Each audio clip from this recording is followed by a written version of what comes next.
Hello friends, welcome back to my channel. तो friends, आज का हमारा टॉपिक है MSc zoology 4th semester, subject neurophysiology से। तो टॉपिक का नाम है एक्सक्रीटरी सब्सटेंस। तो सबसे पहले हम लोग साइनॉप्सिस देखेंगे। साइनॉप्सिस में है introduction, definition, types of excretory substance, जिसमें पहला है रेस्पिरेटरी प्रोडक्ट और दूसरा है नाइट्रोजन कंटेनिंग वेस्ट प्रोडक्ट। उसके बाद है various nitrogenous substance in vertebrates, फिर है टाइप्स ऑफ एक्सक्रिएशन, फिर है कंक्लूजन और फिर लास्ट में है रेफरेंस। तो सबसे पहले हम लोग इंट्रोडक्शन से स्टार्ट करेंगे।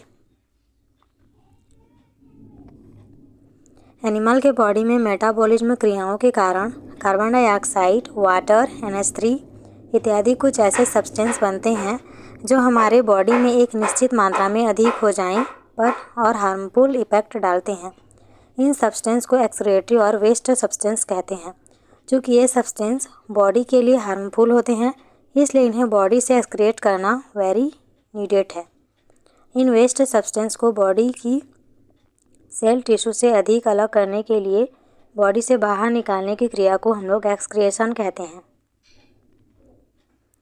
इस क्रिया में बॉडी के कुछ ऑर्गन भाग लेते हैं। इस ऑर्गन को एक्सक्रीटरी ऑर्गन कहते हैं तथा एक्सक्रिएशन से रिलेटेड ऑल ऑर्गन को एक साथ एक्सक्रीटरी सिस्टम कहते हैं। ठीक है। उसके बाद हम लोग सेकेंड में देखेंगे डेफिनेशन। तो डेफिनेशन में है एनिमल के बॉडी में मेटाबॉलिज्म क्रियाओं के कारण कार्बन डाइऑक्साइड, वाटर, NH3 इत्यादि कुछ ऐसे सब्सटेंस बनते हैं जो बॉडी में एक निश्चित मात्रा में अधिक हो जाने पर हार्मफुल इफेक्ट डालते हैं। तो इस सब्सटेंस को हम लोग एक्सक्रीटरी और वेस्ट सब्सटेंस कहते हैं। उसके बाद हम लोग देखेंगे types of excretory substance. Animal के बॉडी में मेटाबॉलिज्म एक्टिविटी के कारण कई एक्सक्रीटरी सब्सटेंस बनते हैं, जिन्हें अनेक फॉर्मेशन के ढंग से तथा रासायनिक नेचर के बेस पर 2 क्लासेस में डिवाइड किया गया है। पहला है रेस्पिरेटरी प्रोडक्ट और दूसरा है नाइट्रोजन कंटेनिंग वेस्ट प्रोडक्ट। तो हम लोग पहला देखेंगे रेस्पिरेटरी प्रोडक्ट। तो इस ग्रुप में रेस्पिरेशन क्रिया के फलस्वरूप बने जो एक्सक्रीटरी सब्सटेंस होते हैं, means carbon dioxide and water, ये सभी आते हैं रेस्पिरेटरी प्रोडक्ट के ग्रुप में। ठीक है। तो कार्बन डाइऑक्साइड को ऑल एनिमल रेस्पिरेशन की क्रिया द्वारा रेस्पिरेशन सरफेस से डिफ्यूजन द्वारा निकाल देते हैं, जबकि वाटर, यूरिन, स्वेट के रूप में कुछ और एक्सक्रीटरी सब्सटेंस के साथ बॉडी से एक्सक्रीट किया जाता है। उसके बाद दूसरा है नाइट्रोजन कंटेनिंग वेस्ट प्रोडक्ट। तो इस ग्रुप में वे सब्सटेंस आते हैं जिनमें नाइट्रोजन पाई जाती है। ये सब्सटेंस प्रोटीन के जलीय अपघटन के कारण बने अमीनो एसिड के ऑक्सीडेशन के कारण बने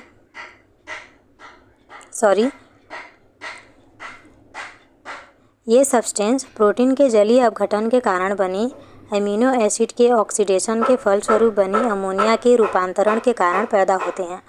निम्न श्रेणी के जीवों में इस NH3 को डायरेक्ट बॉडी से एक्सक्रिएट कर दिया जाता है, जबकि डेवलप्ड एनिमल में इसे यूरिया और यूरिक एसिड के रूप में बॉडी से एक्सक्रिएट किया जाता है। उसके बाद है nitrogenous excrete substance like NH3, urea, uric acid हैं। इसके अलावा एनिमल्स के बॉडी में कुछ अलग अलग मात्रा में बनने वाले एक्सक्रीटरी सब्सटेंस हैं, जैसे हिप्यूरिक एसिड और ऑनिथ्यूरिक एसिड, फिर है क्रिएटाइन, जैंथाइन, ग्वानिन, थायमिन, जिन्हें सामान्य यूरिन के रूप में बॉडी से एक्सक्रिएट कर दिया जाता है।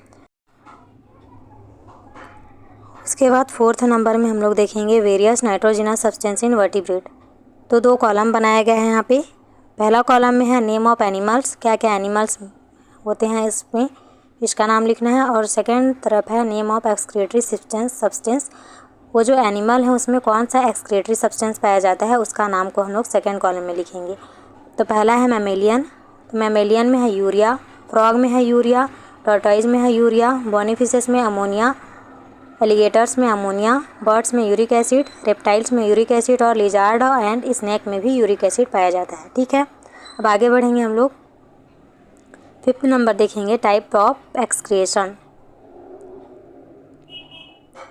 एमिशन नाइट्रोजिनस वेस्ट सब्सटेंस के बेस पर एनिमल्स एंड उनमें होने वाली एक्सक्रिएशन की प्रक्रिया को 3 ग्रुप में क्लासीफाई किया गया है। पहला है क्या है? पहला अमीनोटैलिज्म है, सेकंड है यूरियोटैलिज्म और थर्ड है यूरिकोटैलिज्म। तो पहला हम लोग देखेंगे अमीनोटैलिज्म। ऐसे एनिमल प्रोटीन के मेटाबॉलिज्म से निर्मित अमीनो एसिड के ऑक्सीडेशन से बने नाइट्रोजन वेस्ट सब्सटेंस को NH3 के रूप में एक्सक्रिएट करते हैं, उन्हें अमीनोटैलिक एनिमल तथा उस प्रोसेस को अमीनोटैलिज्म कहते हैं।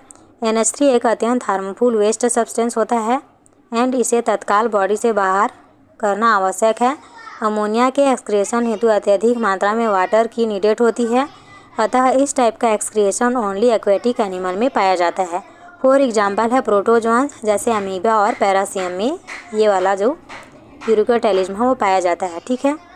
उसके बाद सेकंड है सांप जैसे कि स्पंज है, ये स्पंज जैसे कि साइकोन। थर्ड है सिलेंट्रेट जैसे कि हाइड्रा और सरीसृप जैसे मगरमच्छ। उसके बाद सेकंड है यूरियोटैलिज्म ना। तो ऐसे एनिमल जो कि नाइट्रोजनी एक्सक्रिएटरी सब्सटेंस को यूरिया के रूप में उत्सर्जित करते हैं उन्हें यूरियोटैलिज एनिमल कहते हैं तथा इस प्रकार का एक्सक्रिएशन यूरियोटैलिज्म कहलाता है। इन एनिमल को NH3 के तेज़ी से एक्सक्रिएशन हेतु पर्याप्त वाटर उपलब्ध नहीं होता है, अतः यह NH3 लीवर के द्वारा यूरिया में परिवर्तित कर दी जाती है। यह यूरिया वाटर के साथ यूरिन का फॉर्मेशन करके यूरिन के एक्सक्रिएटरी ऑर्गन को बॉडी से एक्सक्रिएट कर दिए जाते हैं। इस प्रकार यूरिया उन एनिमल्स का एक्सक्रिएटरी सब्सटेंस होता है जो अपेक्षाकृत जब भी कम मात्रा में यूज करते हैं। इसका एग्जाम्पल है एस्केरिस और मैन मेमेलियन। उसके बाद है यूरिकोटैलिज्म। तो यूरिकोटैलिज्म वह एक्सक्रिएशन है जिसमें मेटाबॉलिज्म क्रियाओं के बाद बनी NH3 को यूरिक एसिड के फॉर्म में एक्सक्रिएट किया जाता है। यह एक्सक्रिएशन ड्राई इन्वायरमेंट में रहने वाले एनिमल्स जैसे लिजार्ड, स्नैक, कुछ इंसेक्ट, बर्ड एंड घोंघू इत्यादि में स्तनियों में पाया जाता है, जो ड्राई स्तनियों में पाया जाता है, जो ड्राई इन्वायरमेंट में रहते हैं। ह्यूमन के यूरिन में ऑलमोस्ट 0.5% यूरिक एसिड होता है और यूरिकोटैलिज्म एक्सक्रिएशन करने वाले एनिमल्स को यूरिकोटैलिज्म एनिमल कहते हैं। वास्तव में इन एनिमल्स में यह एक्सक्रिएशन ड्राई इन्वायरमेंट के लिए एक मॉडिफिकेशन है जिसके द्वारा ये वाटर की हानि को रोकते हैं। उसके बाद है कंक्लूजन और लास्ट में है रेफरेंस। तो कंक्लूजन और रेफरेंस आप लोग बना लीजिएगा। और वीडियो अच्छा लगा हो तो please like, share and subscribe and thanks for watching.